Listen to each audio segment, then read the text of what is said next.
Assalamualaikum warahmatullahi wabarakatuh. Hi guys, my name is Fajar Rindani and now I'm going to present my critical review. Um, the the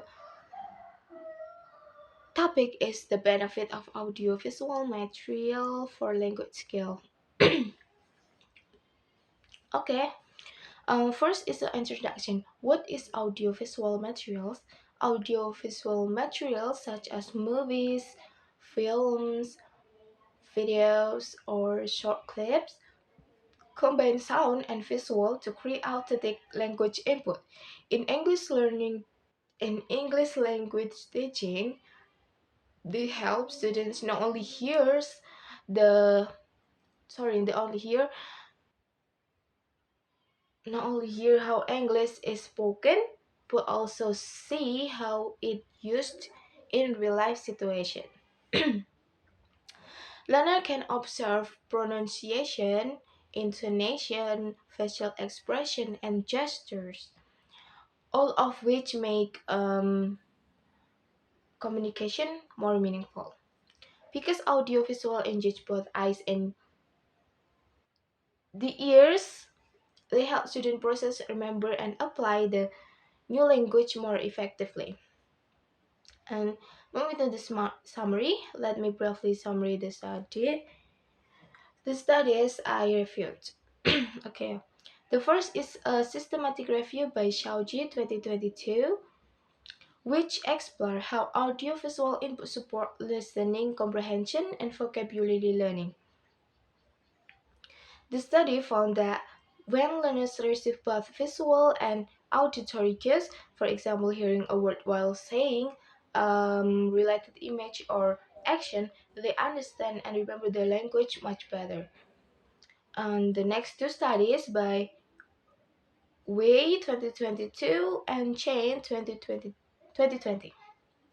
Okay, Wei examined the use of different types of subtitles, including first language subtitles or L1 and second language caption or L2. The results show that L1 subtitles help beginners grasp the meaning more easily, while L2 caption benefit more advanced learners by connecting sound with written forms. Meanwhile, Chin study used YouTube videos in an English class and found that students improved their listening scores and vocabulary recall after learning through caption videos. Move to the analysis. The studies share one main idea: audiovisual learning works best when it is active, not passive. The researchers based their argument on dual coding theory, which explained that people remember information better when it's received through both sight and sound. However, they also know that simply playing a video is not enough.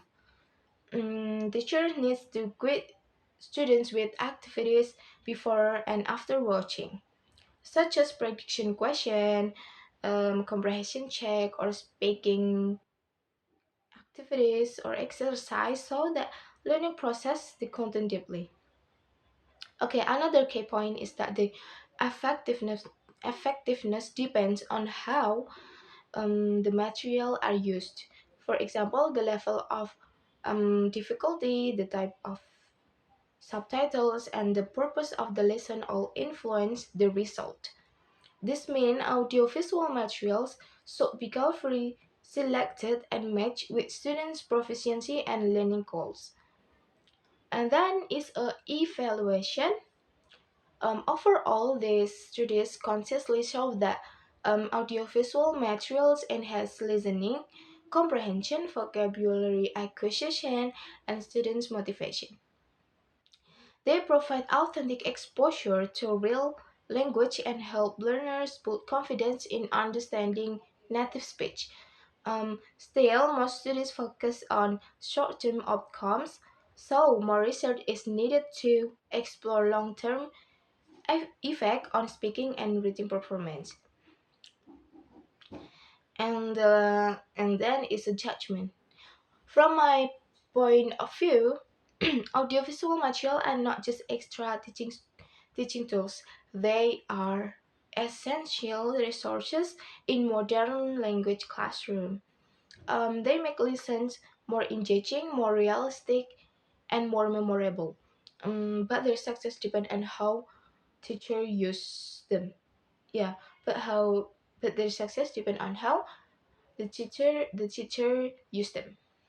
And when combined with clear objective, appropriate subtitle, and follow-up activities, audiovisual materials can turn passive watching into a meaningful learning. Okay, that concludes my presentation. Thank you for listening, and I hope this review help us understand how audiovisual material can effectively support the development of language skills in English learning. Okay, wassalamualaikum warahmatullahi wabarakatuh.